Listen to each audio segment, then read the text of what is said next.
Peace be with you. Friends, for this 14th Sunday of Ordinary Time, I want to do something I don't do that often, and that's to talk about the second reading. It's from Paul's second letter to the Corinthians, and it's so magnificent, and it's so spiritually rich that I just can't overlook it. It's toward the end of the letter, and Paul, in this kind of oblique, strange way, he speaks of himself, but in the third person, about being lifted up. Whether he's in his body or not, he doesn't know, whatever that means. Lifted up to the third heaven. In other words, he's been given some extraordinary mystical experience, some mystical elevation. And you find similar things, in Thomas Aquinas and Teresa of Avila, John of the Cross, and many of the other mystics. So not altogether surprising that someone like St. Paul would have had this sort of extraordinary union with God. But that's not the focus of the reading. The focus now is on something else. Paul says that I might not become too elated because of these extraordinary revelations. What? A thorn in the flesh was given to me, an angel of Satan, to beat me, to keep me from becoming too elated. So he's at the height. He's up to the third heaven in this mystical union with God, but as a balance, as a kind of spiritual counterweight, he's given this thorn in the flesh. Now, what was it? Clearly not some passing problem, like a difficulty of the day. No. Think of a thorn that's just stuck in your flesh and it's just bugging you. Think of a stone in your shoe that's just bothering you all the time. What was it? Well, people speculate. There are little hints in Paul's letters of difficulty in speech. He says at one point, well, people always say his letters are so impressive, which of course, indeed they are. But in person, he's so unimpressive. What did that mean? We don't know. Did it mean that he didn't speak very well? Maybe like Moses, he was stammering or halting in his speech. Was it a physical problem of some kind? I mean, maybe. Imagine, back in the day, ancient times, before we had the doctors and hospitals, a lot of people would have had kind of chronic medical issues. Was it a psychological suffering of some kind? Was it the persecution he faced regularly? I don't know. Whatever it was, as I say, it wasn't trivial. Now, how do we know? Listen, 3 times I begged the Lord that it might leave me.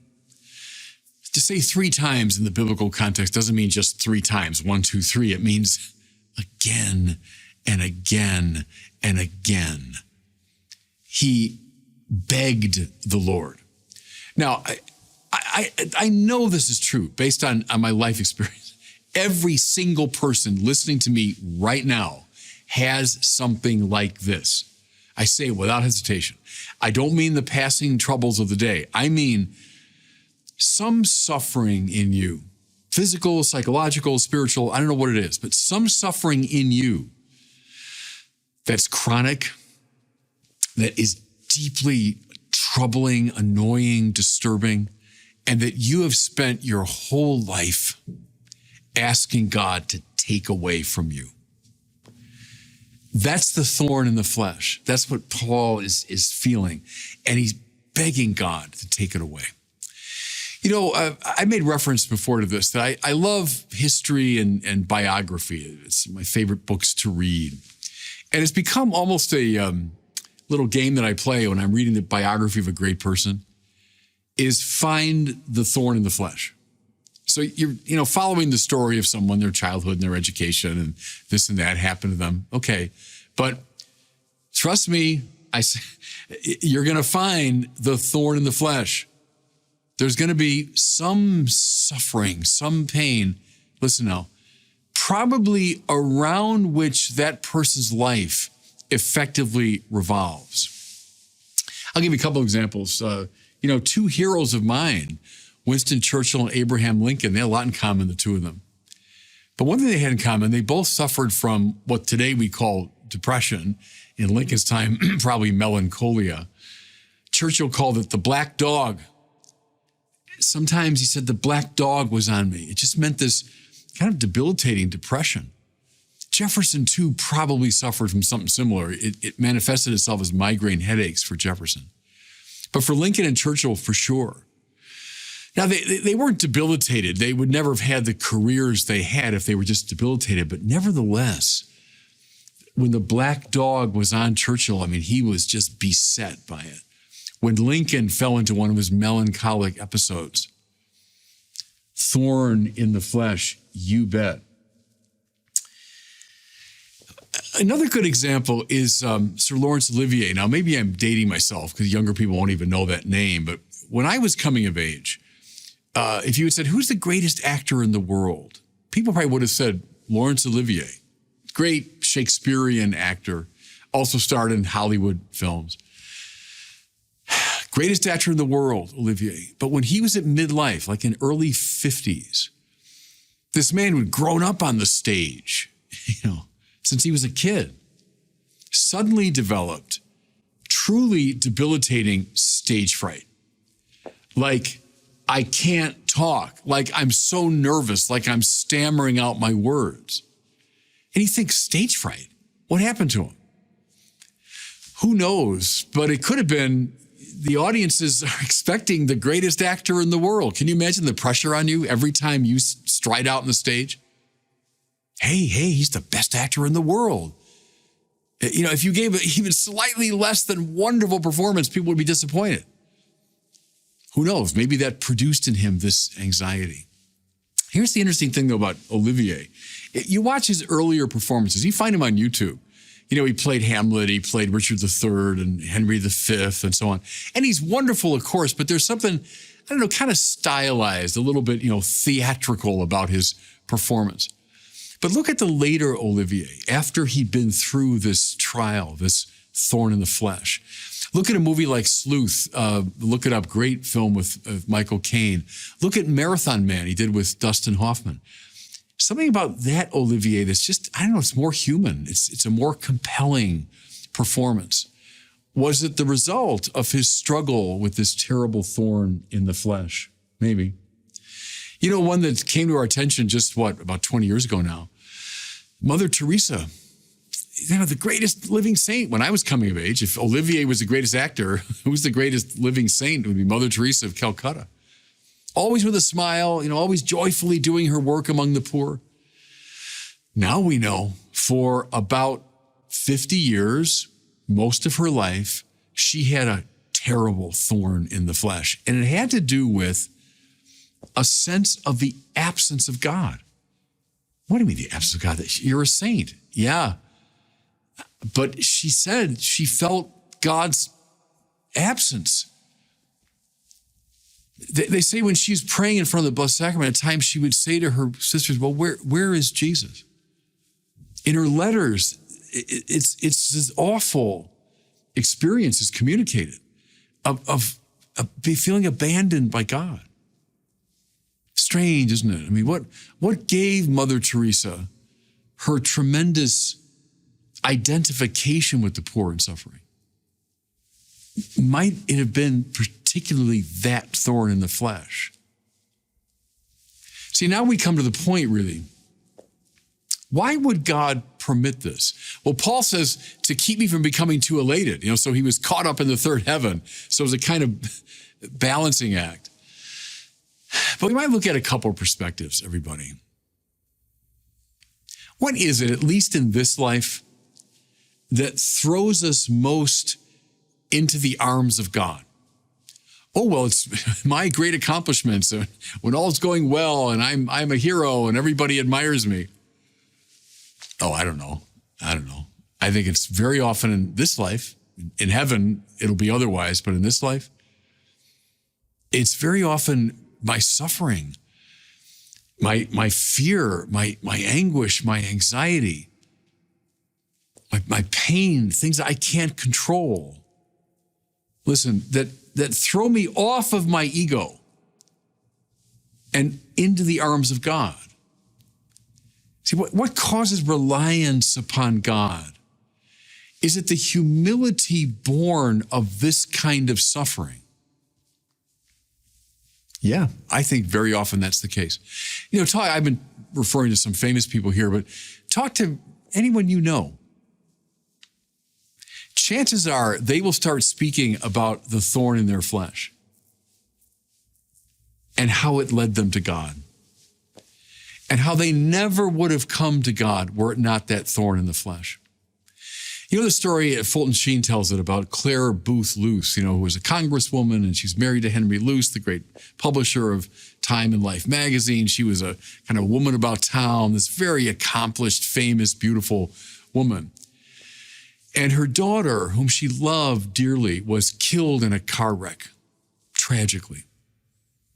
And she fell into a despair. It was during that time that she started to see Fulton Sheen, exploring the Catholic faith. And she took in several lessons until finally Sheen spoke to her about the goodness of God.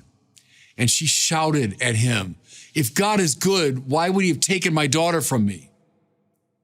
And Sheen, they say without missing a beat, said, "Perhaps because in your suffering, you'd be led back to him."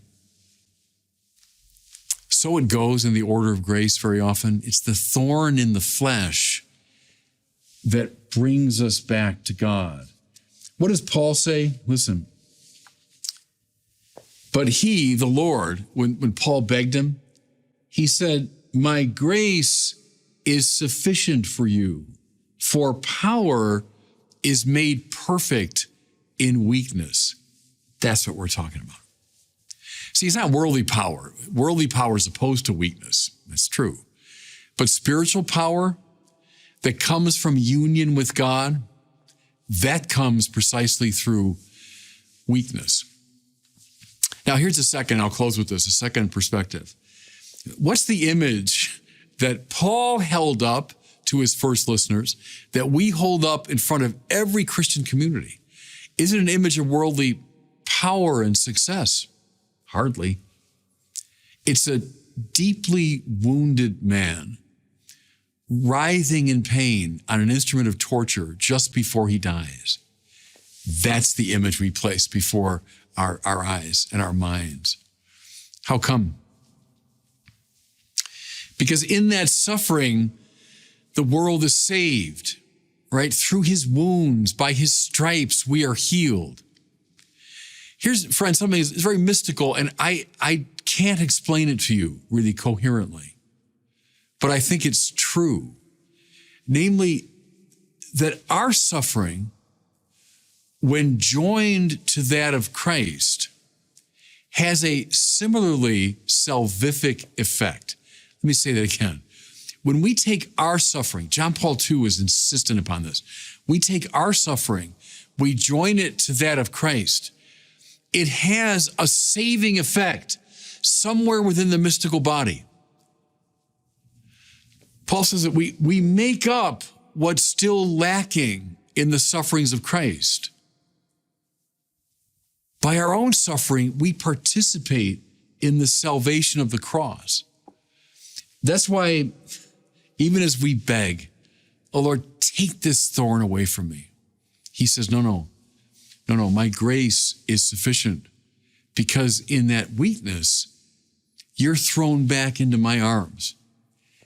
In that very weakness, you are participating in the saving cross of Jesus. And God bless you.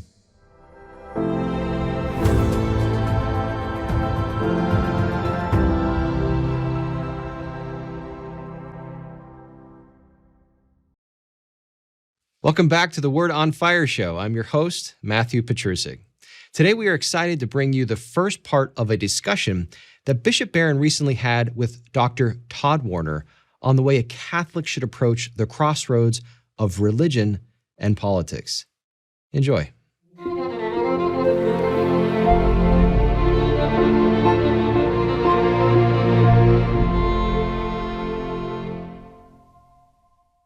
On November 19, 1863, as the towering yet stooped Abraham Lincoln peered across the killing fields of Gettysburg, he declared, quote, "It is for us to be here dedicated to the great task remaining before us, that from these honored dead we take increased devotion to that cause for which they gave the last full measure of devotion, that we here highly resolve that these dead shall not have died in vain, that this nation under God shall have a new birth of freedom, and that government of the people, by the people, for the people, shall not perish from the earth. Close quote. Lincoln's challenge was to save democracy. As we see it today, was it worth it? Bishop Robert Barron, in this most political of years on democracy, the good, the bad, and the ugly, now. What is democracy? We hold these truths to be self-evident, that all men are created equal, that they are endowed by their Creator with certain unalienable rights, that among these are life, liberty, and the pursuit of happiness. That to secure these rights, governments are instituted among men, deriving their just powers from the consent of the governed. That whenever any form of government becomes destructive of these ends, it is the right of the people to alter or to abolish it, and to institute new government, laying its foundation on such principles and organizing its powers in such form as to them shall seem most likely to affect their safety and happiness. Now, Bishop Barron, these, of course, are the words written by Thomas Jefferson in the Declaration of Independence, which was adopted by the Continental Congress July 4th, 1776. So there's a lot to unpack in these three very weighty sentences. And I want to say just a few self-evident truths. All men created equal, endowed by a Creator, inalienable rights, government by the consent of the governed. So let's begin with just a general question. What is democracy, and why does it, albeit imperfectly, work? Yeah, two good questions, searching questions, and in a way hard to answer. I mean, you could say very simply, democracy ruled by the demos, by the people. Yeah. Suppose, go back to classical thought, an aristocracy ruled by the best, or a monarchy ruled by one, a timocracy ruled by the kind of military forces, oligarchy ruled by the wealthy, democracy ruled by the people, by the demos. And that's one feature of it, obviously, and you hear it reflected there in Jefferson, that the government derives its powers from the consent of the governed. Power coming up from below, so to speak, not from on high, let's say divine right of king sort of ruling. So that's a feature of it, to be sure. The famous Lincoln triplet there, that, Gettysburg, of the people, by the people, for the people, it's been commented that the first of those is a bit of a banality, I suppose. What else would it be government of except the people? We're not governing plants and animals. So yes, of course, it's a government of the people. Also, the third one, for the people, is not really a distinctive element, because the classical authors would say, a good monarchy is for the people. A good aristocracy is for the people. Even a good oligarchy, you might say, for the common good. So for the people, sure, that could be any government. The decisive one maybe is the middle one, by the people. And there's that idea of majoritarianism and of the powers of government being derived from the people. The people themselves are the source of authority and so on. That maybe that's the decisive thing. But I would add, and again, now with Jefferson in mind, and the beginning of the Declaration, the Bill of Rights, all of that in mind, democracy is not just majoritarianism. It's also things like an acknowledgement of human rights. Right. Given, mind you, and I've said this over and over again, not by the government, but by God, endowed by their Creator. So an acknowledgement of something objective and indeed sacred about the rights of individuals. The freedom, dignity, and equality of the individual, that seems to be part of a democratic sensibility. Equality of opportunity, equality before and under the law.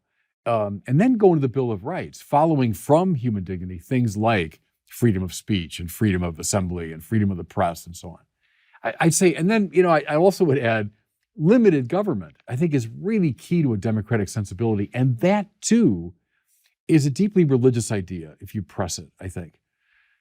Ultimate power does not belong to any form of human government, that there's a power beyond the power of government. And therefore, government can and should be limited. Checks and balances within a political system, but also elements within the wider society, like a free press, for example, like mediating institutions, religious and otherwise, that provide a sort of check and balance to government. I would say, Todd, all of that and more would be included in the definition of democracy. So beyond just rule by the people, it's all those elements make up a democracy, I think. Extraordinary. And the way you describe it, it talks about what a delicate balance it is. Yes. It's an extraordinary thing that this could be something that could be devised in the mind of human beings and made to work. And obviously we're going to talk about some of the deficits we come in the practice of democracy, but it is something that is cultivated, as you've mentioned, with just great care, lest things fall askew. You know, it just crossed my mind as you were saying that. When I was studying political philosophy back at Catholic University many years ago, Robert Sokolowski, who was my great mentor, gave us a year-long seminar in political philosophy. Everyone from Plato through, Marx and everybody. And I remember he said one time, it's a quasi-miracle, the coming together of impossibly talented people at the same time in the same place. When you think Adams and Jefferson and Franklin and Hamilton, maybe especially, John Jay, where else in the world with that extraordinary coming together of very fine minds? Madison, I mean, think this thing through. And they made a system comprising all these elements that did survive, has survived. Now, I love that you began with Lincoln, because there's the moment when, as Lincoln says at Gettysburg, right, this great Civil War we're in is testing whether any nation so conceived and so dedicated can long endure. The question was, so 87 years after the founding, will it work? Because say what you want about the Civil War, one thing it meant was the system fell apart. The democratic system fell apart. We tried 1820 compromise, 1850 compromise, the Lincoln-Douglas debates. I mean, Henry Clay and Calhoun and Webster, the greatest statesmen we had, trying to work through this problem of slavery. It didn't work. The system fell apart. And Lincoln fought the war to testing whether that nation could long endure. So that's a very interesting thing. We have endured. Mm-hmm. And rightly, Lincoln gets a lot of praise because that's his great achievement. Freeing of the slaves and knitting back together this country that had fallen apart. Right. So we've got that in our political DNA as Americans, as we're the great advocates of democracy, but our system fell apart. And we fought a horrible war, a catastrophic war. 600,000 people died because the system fell apart. And now we did knit it back together. But I guess the point I'm making in this sort of rambling way is, it's a precarious business. This marvelous thing that the founding fathers put together, but it's a precarious business and has to be attended to all the time. I think it was George Will that once said he was being waggish in his comment, but he was talking about people talking about how easy democracy is to be just picked up and implemented somewhere else. Right. And he said, well, look at the American experience. He says all it took was 5 geniuses and 200 years of self-rule. I mean, and he was obviously saying that it isn't that easy. There was, like I said, there's an extraordinary intellectual heft that goes into the consideration of democracy. And then there's the gritty, dirty, ugly practice of it, working your way through that culminates, as you've said, in a civil war, that anybody would say, it's amazing to think that we could come to the other side of a civil war as a nation that was whole without festering. And there's still antagonisms, obviously, but festering to antagonisms that would make it impossible for us to go forward. The point you just made, citing Will, I think there was really important. I think even a lot of Americans forget it. That when those geniuses gathered in 1776 and later in 1787 for the Constitutional Convention, we've had 200 years of, call it, nascent democracy on these shores. So that, the first settlers coming over late 16th, early 17th century, has 200 years of the House of Burgess and community organizations and self-government. We had this marvelous culture, you might say, of a nascent democracy that made possible that moment. That's why you and I both, of course, lived through this. When George W. Bush, I think with very good intentions, saying, we're going to plant democracy in the Middle East and they're going to greet our troops with flowers and there's going to be a springtime of democracy. Well, in our American hearts, we say, yeah, that's great, but there wasn't a culture in place that could receive that. Right. And I think we overlook that sometimes, that we think it's just a given. It's like a Platonic form. Of course, democracy, everyone was going to love. Well, it's empirically not the case, certainly. And then the cultural prerequisite for the acceptance of democracy, even we Americans overlook that, I think. So democracy, as we're alluding to here, has quite a history. It stretches across ancient Athens and Republican Rome to medieval Europe and even indigenous America. It's associated with guilds and assemblies, parliaments and city-states. There's seismic moments in the history of democracy, including the penning of the Magna Carta, the signing of the Declaration of Independence, the waging of revolutionary wars, the advent of even decolonization. What is it about democracy that has made its appeal so enduring over so much time and across such diverse cultures? Yeah, it's a good question. I mean, obviously, as we just said, it's not universally the case by any means. I mean, across history and to the present day, there are an awful lot of people that don't think organizing society in this manner is a good idea. But I think to your point, there is something about it that is grounded properly in an appreciation of human nature. The rights, freedom, and dignity of the individual, which I would argue is a religious idea. It comes up out of the Bible, that idea. I think that conditions democracy at its best, and I think it appeals to people because they know that that's true. The capacity for self-rule is also grounded in a deep respect for the dignity and freedom of the individual. You know, okay, that's congruent with your dignity that you be able to govern your own life.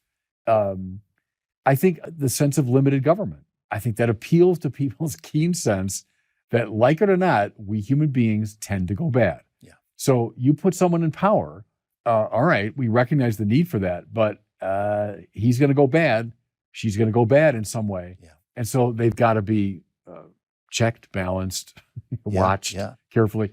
I think that appeals to people's sense of, that's correct. You know, the fact, free elections, if we don't like the way someone's doing it, they can be tossed out.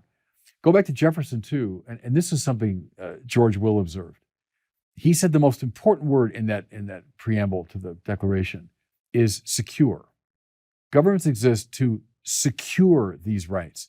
The rights are independent of government. They don't come from government. They don't come from any human institution. They come from God. And I'll take Jefferson at his word. They come from God. Government exists under God to secure those rights. That appeals, I think, to people's sense of, that's right. You know, so in all those ways, I think, objectively speaking, it's an attractive system. It's a morally good system. And that appeals to people. Now, I'm a Newman man.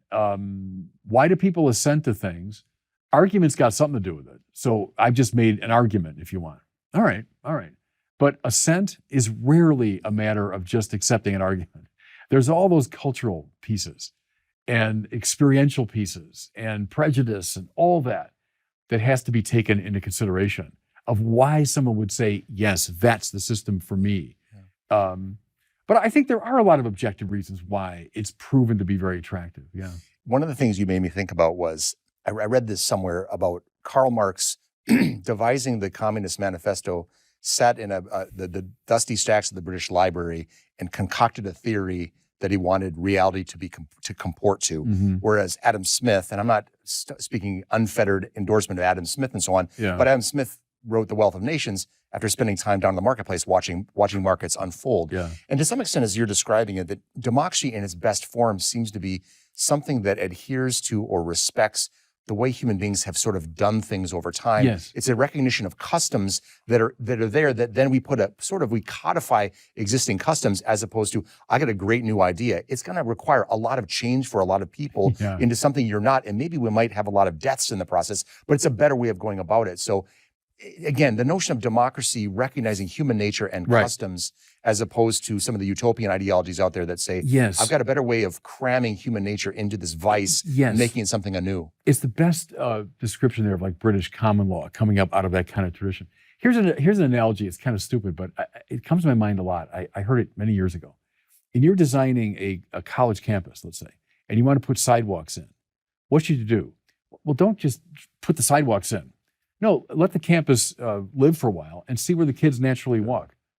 All right, there's the path they've naturally made. Put the sidewalk there. So it's the institution following the practice. And your point about Marx and Adam Smith, I think that's very good. And go back to the very beginning of philosophy, Plato and Aristotle. Plato is much more the forms, and here's the right way to do it, and let's fit people into this philosophical system. Aristotle's much more the Adam Smith instinct of, okay, how do people actually speak and behave? And what's the soul? Well, watch people in action. Who's the good man? Or no, rather, what's the right thing to do? Well, find the good man and do what he does. Yes. That's the Aristotelian instinct. And I think you're absolutely right. That's a good democratic instinct, is to say, all right, what is human nature? How does it actually unfold on the ground? And let's make institutions that kind of complement that or rise up naturally from that. And to correct also myself, it doesn't mean there aren't correctives that need to be put in place or Yeah, of course, guardrails right. and so on. But so some customs are bad and we need to kind of Yes. but the issue is trying to find what's the best way to go about doing that. Well, and there's something too about democracy that is really wonderful. It stands opposed to totalitarianism. So there is a temptation. It goes right back to Plato. And here I'm following Karl Popper, the open society and its Sure. enemies. And maybe he's unfair to Plato, but he blames Plato for that great tradition of totalitarianism. That I'm the philosopher, I figured this out, here's the way to do it. I'm now going to impose this vision absolutely on everybody, governing every aspect of life. And the anti-totalitarian instinct, which I share immensely, is no. Giving people a wide range for their own freedom and government intervening only when really absolutely necessary, not micromanaging or hyper-directing society, but giving plenty of room for freedom. And that's that idea of limited government. We don't want these grand totalitarian systems. They're dangerous. And any of us who've inherited, the history of the 20th century, we know that. Yep. Because we struggled, our parents and grandparents struggled quite literally with horrible forms of totalitarianism. So, 3 cheers for democracy that stand against that system. I wanted to, so Freedom House is this Washington nonprofit organization that goes back to the 40s. It looks at the state of democracy, political freedom, human rights around the world. And this index called the Economist Democracy Index looks at grades for various systems or countries that have electoral processes, civil liberties, function of government, et cetera. It's shocking to read that in 2023, the Economist Democracy Index said that only 7.8% of the world's population, that is 24 countries, are defined as full democracies. Yeah. Close to 40% are flawed. And the rest, over 50%, are either hybrid regimes or authoritarian states. And you just mentioned the 20th century experience. And it made me wonder, why after all these years, after the Second World War with the fight against Nazism and fascism, why after the fall of the despotic Soviet communism, why are less than half of the world's population still living in anti-democratic, if not authoritarian regimes? Yeah, I mean, it's a very searching question. And I suppose we've been kind of singing the praises of democracy here for the past many minutes, which is good. It's appropriate, it seems to me. I think we'll get maybe to some of the negativity of it because, we mentioned Lincoln. We both have Churchill as a hero too. Churchill and Lincoln were at one and the same time great singers of the song of democracy and very clear-eyed and very realistic about its limitations. Again, Lincoln saying, look, this thing fell apart. Right? If they were such geniuses and our system is so good, why did it fall apart tragically and catastrophically? Churchill, and everyone knows the famous quote is, democracy is the worst form of government, except for all the others. But it's typical Churchillian, wit. But to start with, boy, this is a limited system. And this is a deeply problematic system. It is. Yeah. It is. And I get across human history, look at, the Roman Empire. So let's say Rome begins as a kingship and a republic for many centuries, but then that goes through a crisis. And then for centuries is an imperial system. You had some very bright people, operating who never thought for a minute what we're calling like liberal democracy was a good idea. And the same is true around the world today, not only like in the communist countries, but in many of the Islamic countries and so on. Democracy, as we're describing it, would strike them as a very bad idea indeed. Right. And to be fair, democracy is not praised by the classical authors. Rule by the demos would strike Plato as a very bad idea. Rule by the mob, the demos, the ordinary people. Aristotle would say there's a type, he called it polity, with some of the elements that we mean by democracy. But polity will devolve very quickly into democracy in the crude sense. the ordinary people, they don't know right from wrong. They don't know left from right, most of them. You tell me they're going to run the society? Where for both those gentlemen, something like an aristocracy ruled by the best and the brightest struck them as the right way to do it. So my point here is, for all kinds of reasons, I think people, ancient, medieval, modern, contemporary, would say, I'm not so sure about democracy. Yeah. I'm not so sure about it. Does it really work? It's had catastrophic failures. And maybe we'll get in more detail to the negative side, but I don't want to be entirely dismissive of, let's say, half the world that doesn't quite see it that way. Right. Even as I remain, I think, like Lincoln and Churchill, a singer of the song of democracy. But I also get the shadow side. Let's dive a little. We've been talking a lot about democracy in general. We've moved into American democracy. We know all modern democracies have their own political and cultural nuances. America is no exception to that. So the structure of American democracy is based on the Declaration of Independence, which, according to Lincoln, as I've done more reading on Lincoln, he really, really championed the Declaration as a vital founding document about equality and freedom. But also there's the Constitution. The Constitution, as you know, erects three branches of government, a federal and state dichotomy, a Bill of Rights. You have the Federalist Papers, where there's a conversation between Hamilton, Jay, and Madison defining and defending the Constitution. And in the Federalist Papers, which everybody should read, by the way, it's very interesting because I watched something with Anton Scalia speaking to high school students, and the teacher said, well, which of the Federalist Papers should they read? And he said, all of them. All of them. Yeah, right. So James Madison says, if men were angels, no government would be necessary. If angels were to govern men, neither external nor internal controls on government would be necessary. In framing a government which is to be administered by men over men, the great difficulty lies in this. You must first enable the government to control the governed, and the next place oblige it to control itself. So looking specifically at American democracy and the founders' design rooted in political philosophy and faith and custom and so on, what does the structure of American democracy say to you about the founders' understanding of human nature? A lot, but there's so much Todd we could say about this. We've been talking about demos, ruled by the people, and that's a very broad, even crude, definition. Because I think what you find in our founders is what Aquinas would have called mixed government, and Aquinas is borrowing there from Aristotle. Here's what we mean. For Thomas Aquinas, the ideal government in a Platonic world, the best government would be a monarchy. You get one really good, smart, virtuous person who is governing for the sake of the common good and always chooses the virtuous and right path. Aquinas says the singularity of the monarch is a great advantage because, okay, do it. Make it so. Right. And it happens. Right. More to it, Aquinas says, it mimics the governance of God because the whole universe is governed by one great monarch, God and his providence. So the king should be kind of a mirror of God governing society. But Aquinas immediately adds, all right, I know that's the ideal, but it's exceptionally difficult to find and then to control such a person. So he says, the realistic best is something like a mixed government. Mixed meaning a combination of the monarchical, so the unity of command and vision, but also the aristocratic, so they rule by a cultured elite, and elements of the democratic. Because indeed Aquinas would hold to that principle that what concerns everyone should be voted upon by everybody, All right, 1, 2, 3, monarch, aristocracy, democracy. Now, the medievals come up into the early modern period through people like Richard Hooker, who was the great Anglican divine, late 16th, I think he died very early 17th century, Elizabethan figure, deeply indebted to the scholastics. Every one of our founders would have read Hooker. Newman in the 19th century he calls him the judicious Hooker, that he's this great mind, They would have gotten that idea of mixed government from him.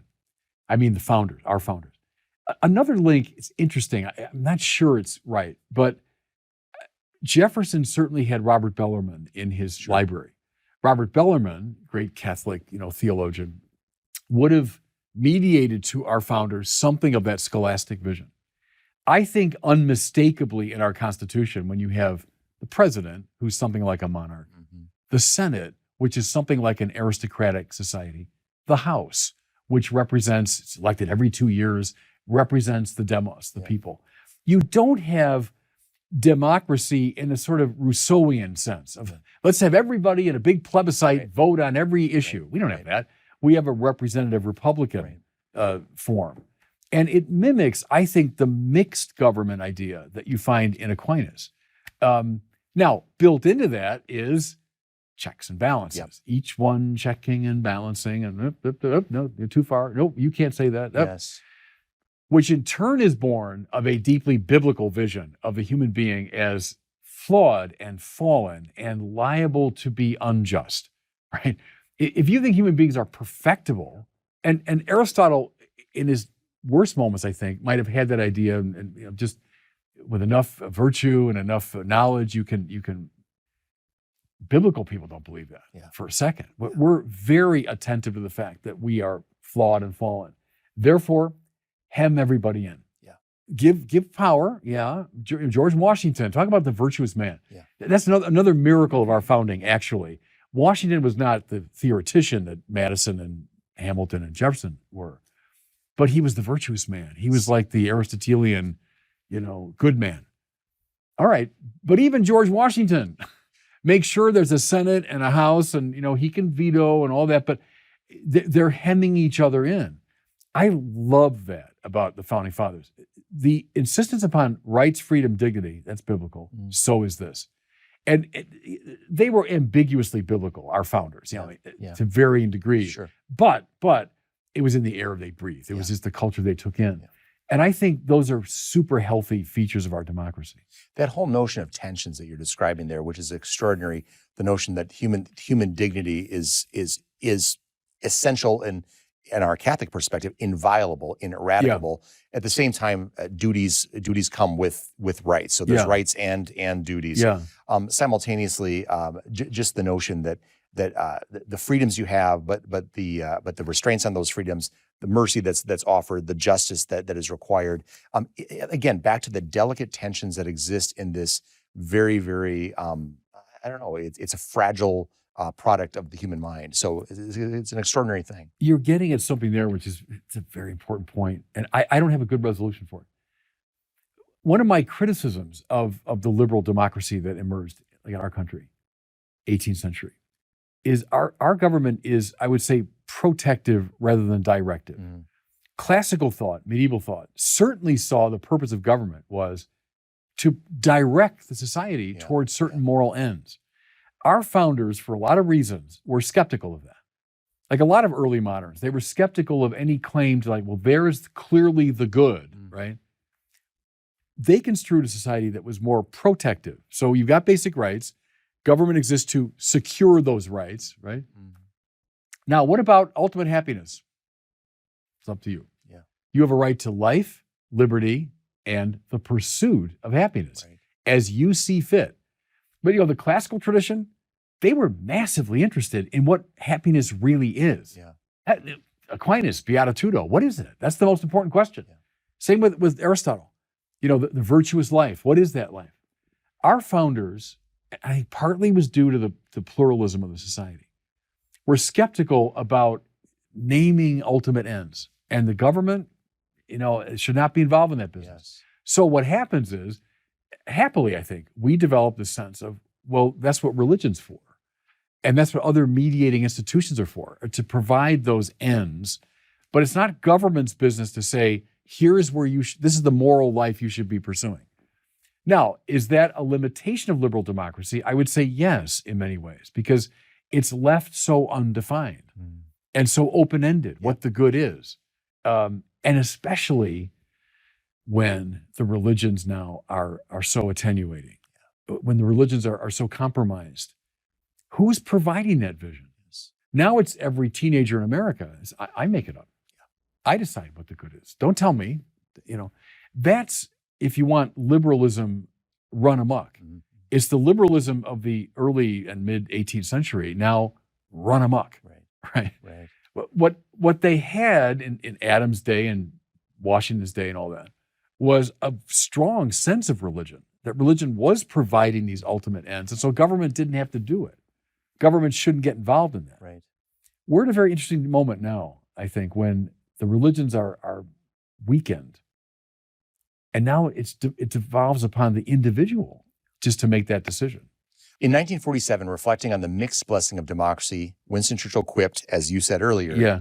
quote, "Many forms of government have been tried and will be tried in this world of sin and woe. No one pretends that democracy is perfect or all-wise. Indeed, it has been said that democracy is the worst form of government, except for all those other forms that have been tried from time to time."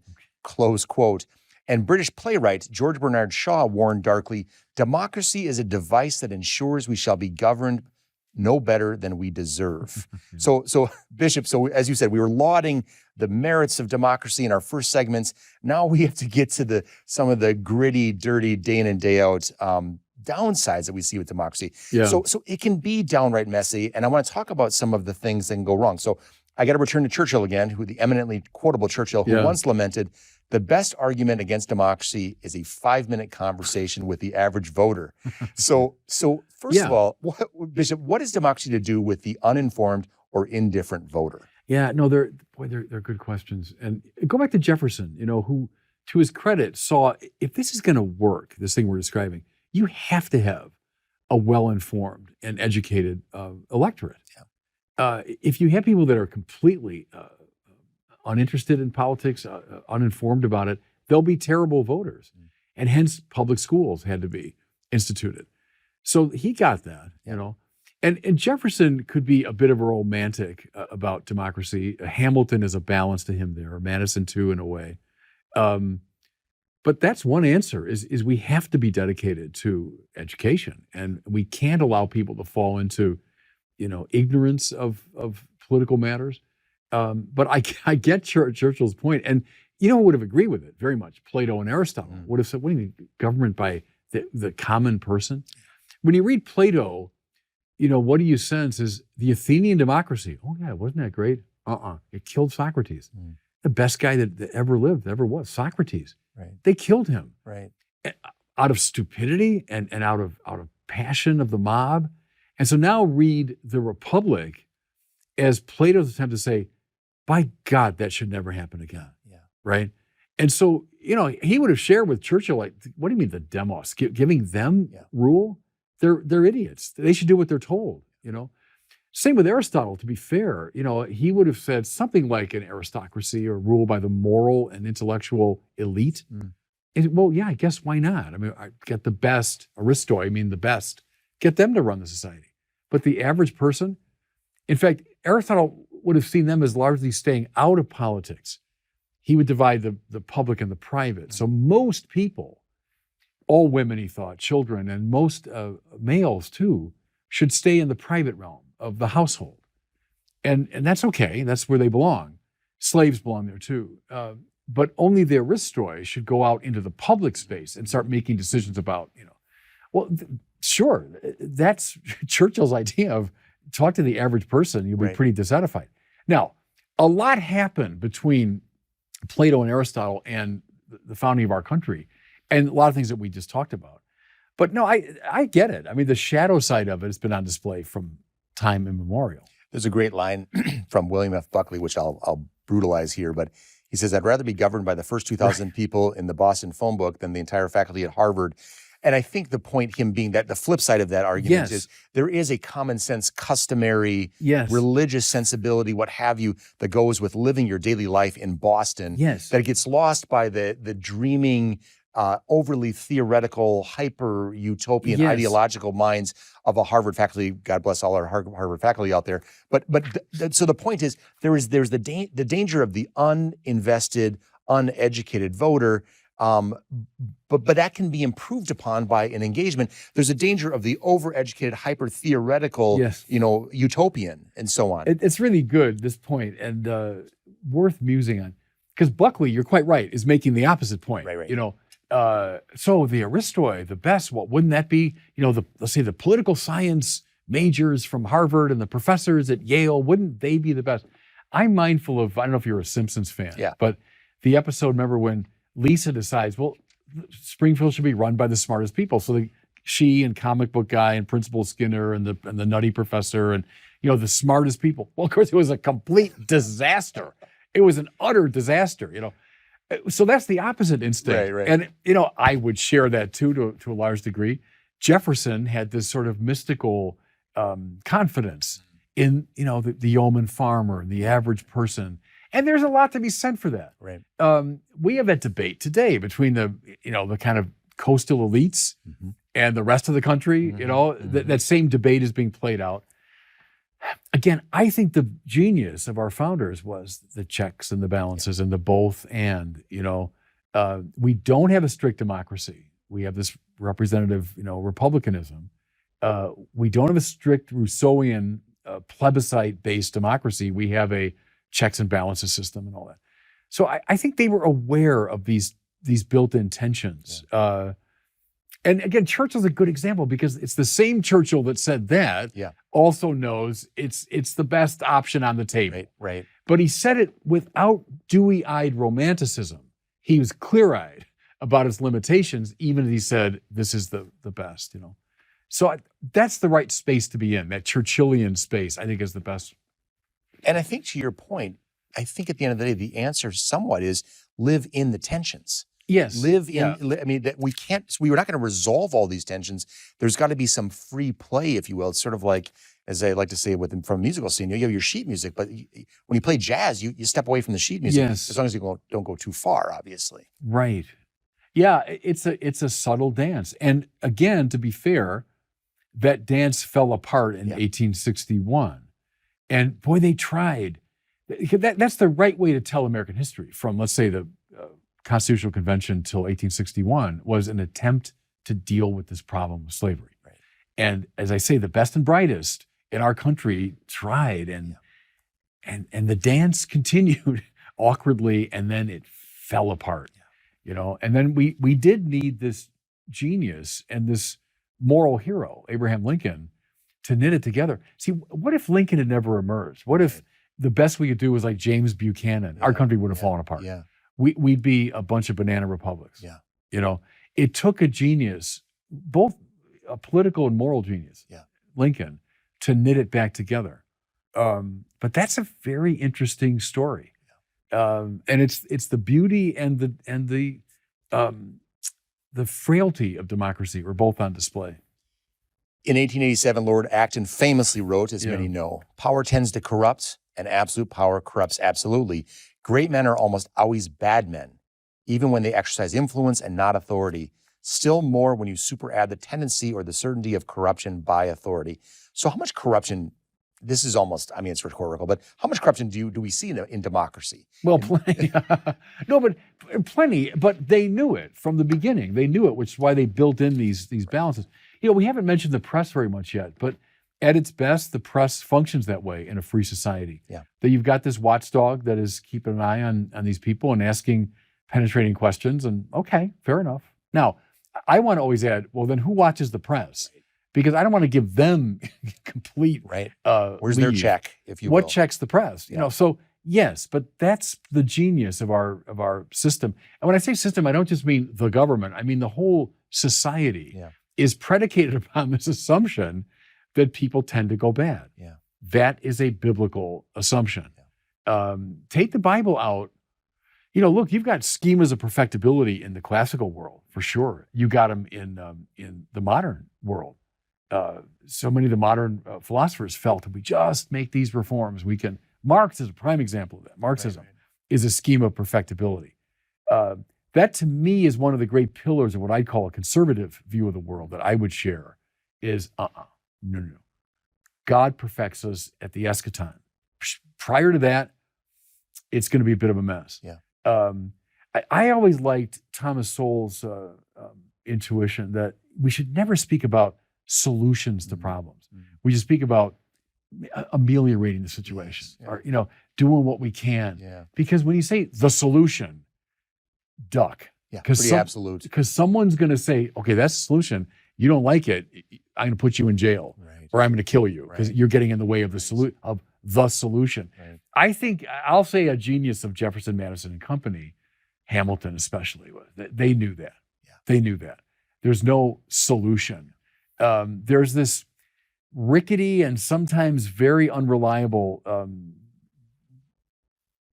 sometimes gerrymandered system of checks and balances, which is probably the best we can do. Yeah. You know? In Gulliver's Travels, Jonathan Swift said, "You've clearly proved that ignorance, idleness, and vice are the proper ingredients for qualifying a legislature." So how are we to cope with the inefficiency of democracy? Yes, and that's another way to look at the limitation of democracy. Yeah. And I get that. I've lived through it all my life. You know, what's one of the words most often used of Congress is gridlock. Yeah. All my life. Don't believe people that say, oh, now there's gridlock. There's always been gridlock. In my experience watching American politics. When I was a kid, the Democrats controlled both houses of Congress. But then, we elected Richard Nixon, and then Gerald Ford's president, and then, of course, Reagan comes in, and it shifts around. Gridlock is a shadow side of democracy. Look at the British system. Look at parliamentary systems, especially. They're trying to cobble together governments from warring factions within the parliament. Look at Israel. Look at Italy. Is all these governments succeeding each other? Yeah, I get it. And that's why, Plato saw this, is when democracies get really unruly and gridlocked, in comes the strong man on horseback. Right. Like, all right, look, I'm going to solve this thing. Right. So famously, Napoleon in the wake of the French Revolution. And so the French go right back to an absolute monarchy after they threw one over. But it was so chaotic, the democratic system, that Napoleon emerges. Hitler famously after the Weimar Republic. There's all kinds of examples of it, of the strong man on horseback. Yeah. And I get why that's attractive. Or look at like in a Russian system. So when I was a kid, communism, and many would point out that, look, put Marx out of the equation, you have, an autocratic authoritarian system, which the Russians have had for centuries and centuries. Well, then they throw off the communist system, and we have Boris Yeltsin and then Glasnost and all this reform and democracy. Well, before you know it, Vladimir Putin, who's just like a czar, is back in power. All right, their culture kind of tends in that direction, So it's the complexity of these systems, but I think the corruption within democracy, the danger of gridlock. I get why people say, "All right, I've had it with that. It's not going to work." The one last before we move to our next segment, in 1923, and you mentioned Adolf Hitler. In 1923, he attempted to violently overthrow the Weimar Republic through the beer hall putsch. He failed. And then 10 years later, having moved the Nazi Party into the political system, he was elected chancellor and through the Enabling Act, granted supreme power of the state, a democratic process that led Hitler into power, not a violent putsch. So shouldn't we be concerned that democracies can elect evil people? Yeah, sure. Yeah, sure. And that's why they've got to be checked. And we have to be aware of that danger. It's kind of a miracle of our system. Now, I know the Civil War, we've talked about it several times, it did fall apart, but it's been kind of remarkable. Yeah. We've had military figures as presidents, and again, God bless him, George Washington. One of the finest moments in the history of the West was George Washington, having won the Revolutionary War, still with his army intact, goes to I've been there, to the Maryland State House in Annapolis, beautiful colonial building, and resigned his commission, got on his horse alone, and rode back home to Mount Vernon. When George III heard about that, I love this story. George III, his great nemesis, the King of England, against whom he had rebelled, he heard that story. He said, he's the greatest man in the world. Wow. Because they hadn't seen that before. Yeah. No, you just won a war? You're the general? You got the army? Well, I'm king of America. Right. And there were plenty of people that wanted him to be king of America. God bless George Washington for having the humility to say, no, I did my duty. War's over. We won. I'm going home, And that set the tone, thank God. Whether it's Zachary Taylor, whether it's Ulysses S. Grant, whether it's Dwight Eisenhower. Yeah. You've got these great military figures. And in many other political settings would have said, oh, all right, let's call the army back together. Yeah. And I'm now the emperor of America. Yeah. God bless them. Look at someone like Douglas MacArthur, who at one time was considered a candidate for the presidency. But it was Washington's example, I think, that has gotten deep in our DNA politically. But yeah, we have to watch our elected officials, and we have to be aware of that tendency toward corruption. Absolutely.